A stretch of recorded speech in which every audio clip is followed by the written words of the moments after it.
खुदकुशी याद रखें हराम है, और गुनाह कबीरा में कुफ्र और शिर्क के बाद बहुत बड़ा गुनाह।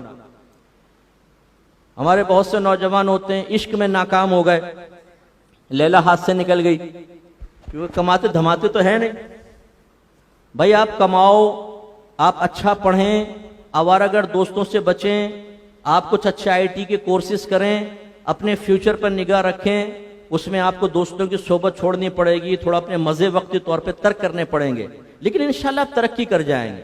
फिर आपको अच्छी जॉब मिलेगी, एक से एक लड़की आपको मिल जाएगी।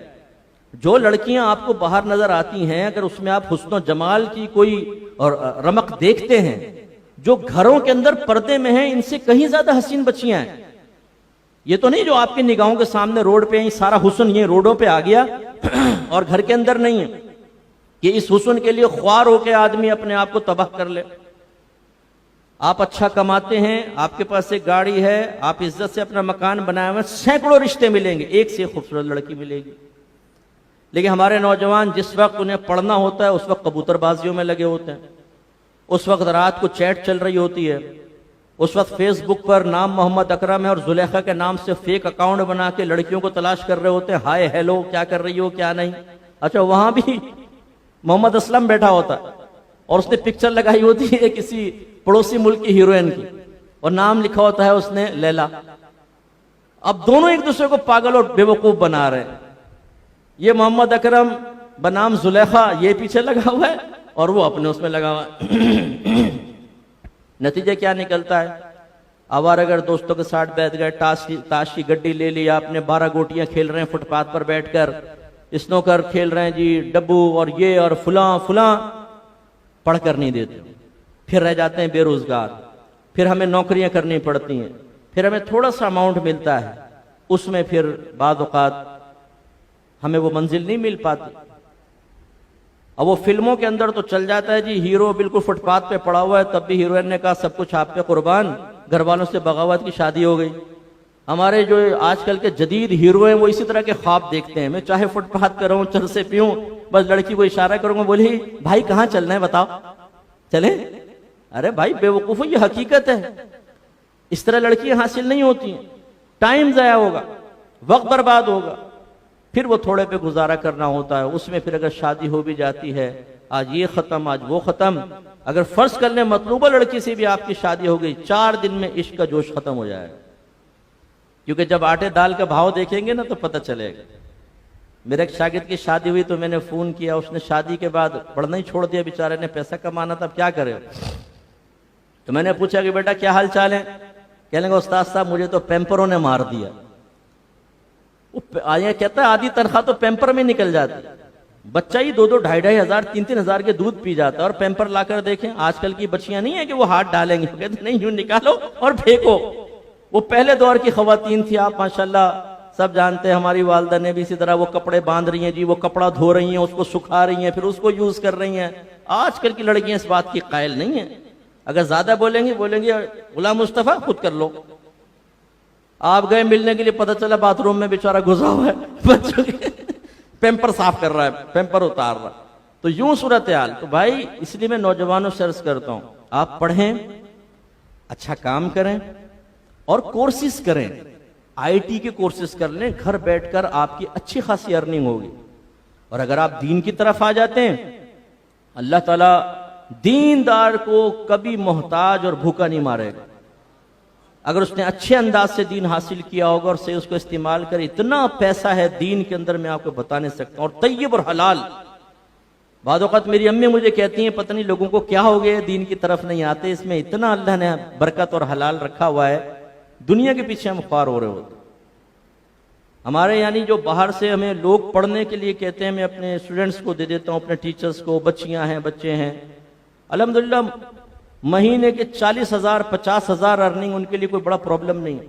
घर बैठकर रिस्क हलाल तैयब, एक ट्यूशन 10-10 हजार के भी हो, 5 ट्यूशन अगर ले लें और दीन पढ़ा रहे, 50,000 तो कहीं पर भी नहीं गए।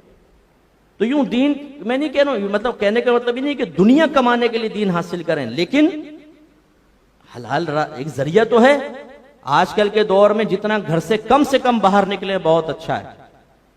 अल दीन की खिदमत भी और गोशा नशीनी का फायदा भी। तो खुलासे कलाम ये है कि बहरहाल आप अगर दुनियावी फील्ड में भी हैं, ये भी जरूरी है, वो इसका इनकार नहीं, लेकिन दयानतदारी से पढ़ें, ईमानदारी से पढ़ें। फिर ये ना करें कि अगर आप काम चोरियां करें और बाद में जब आप एक ऐसी उम्र के स्टेज पर आ जाएं कि आपको नौकरी ना मिले और आपकी साबिका जमाने में की गई कोताहियों के नताइज आपके सामने आए, तो आप हाथ उठा उठा के गवर्नमेंट को बददुआएं दे, कमबख्त नौकरी नहीं दे रहे, हमने तो इसीलिए वोट दिया था कि नौकरी मिले।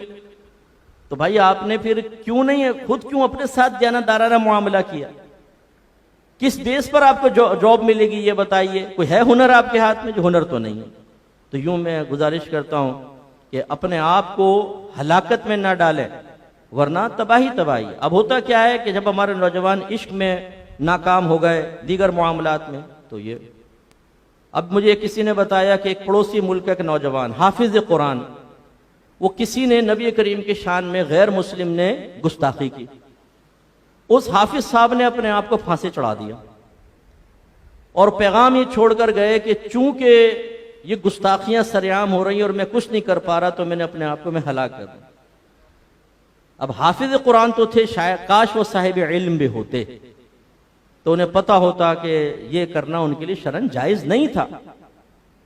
आप अगर मजबूर महज हैं तो कम से कम दिल में बुरा जाने, और अल्लाह तबारक व तआला ने अगर कुदरत व ताकत दी है तो अपने अतराफ के उलमा की हिदायत की रोशनी में आप पुरअमन जो भी मामलात हो सकते हैं वो करें, लेकिन उन्होंने खुदकुशी कर ली। तो अब ये अपने आप को हलाक करना बाद औक़ात इस तरह भी शैतान बहका देता है। माँ ने डांटा, वालिद साहब ने डांटा, खुसूसन जो यंगस्टर टीन एज के जो बच्चे हैं ना, इसमें हार्मोन्स चेंज हो रहे होते हैं, जरा भी माँ बाप डांटे डपटे तो एकदम तैश में आता है इंसान, और शैतान फौरन कहता है अब तुझे इनको सबक सिखाना है। कैसे सबक सिखाना है? थप्पड़ तो मार नहीं सकते माँ को, बाप के मुंह पे मुक्का तो मार नहीं सकते, क्या करें? शैतान कहता है अपने आप को फांसी पे लटका, हलाक कर, फिर देख जब कैसे रोएंगे ये। बस आदमी वो सोचता हाँ चलो ठीक है। अब ये नहीं सोचता भाई जब तू मर जाएगा तू तो देख ही नहीं पाएगा कि कितना तड़प रहे हैं। अगर ऐसा होता ना कि चलो आप बीमार हो गए, अब माँ बेटा ये खा ले ये पी ले, तो आप क्या हाँ अब आई ना लाइन पर, तो चलो कुछ हिस्से नफ्स भी हासिल हो जाता। लेकिन आपने तो हलाक कर दिया अपने आप को, आप गए जहन्नम में, कयामत तक वो अजाब होता रहेगा जिस तरीके से आपने अपने आप को हलाक किया था। नबी करीम सल्लल्लाहु अलैहि वसल्लम फरमाते हैं जो अपने आप को जिस तरह हलाक करेगा कयामत तक उसे उसी तरह अजाब होता रहेगा। जिसने जहर पिया उसको जहर पिलाया जाएगा, जिसने अपने आप को लोहे से हलाक किया उसको लोहे से हलाक किया जाएगा। और फिर जहन्नम में भी ये एक रिवायत के मुताबिक ऐसे ही अजाब होगा जैसे दुनिया में हलाक किया। तो टेंशन कितना ही ज्यादा हो जाए, फर्स्ट ऑफ ऑल फौरन उसको किसी अपने करीबी दोस्त से शेयर करें जो आपके राज की हिफाजत कर सकता हो। और बच्चों से तो मैं गुजारिश करूंगा अपने माँ बाप को दोस्त बनाएं, उनसे शेयर करें, और वरना अपने किसी अच्छे दीनदार दोस्त से शेयर करें कि यार दिमाग बहुत मेरा आउट हो रहा है, मुझे थोड़ा समझाओ। वो आपको प्यार मोहब्बत से समझाएगा, प्रेशर कम होगा। वरना आप अगर अपने आप को कमरे में मुक़य्यद कर देंगे, खुद सोचते रहेंगे, तो शैतान भयानक अंजाम की निशानदेही करवा करवा कर आपको खौफजदा करके हत्ता के खुदकुशी की तरफ ले जाएगा। ये है अपने आप को हलाक करना।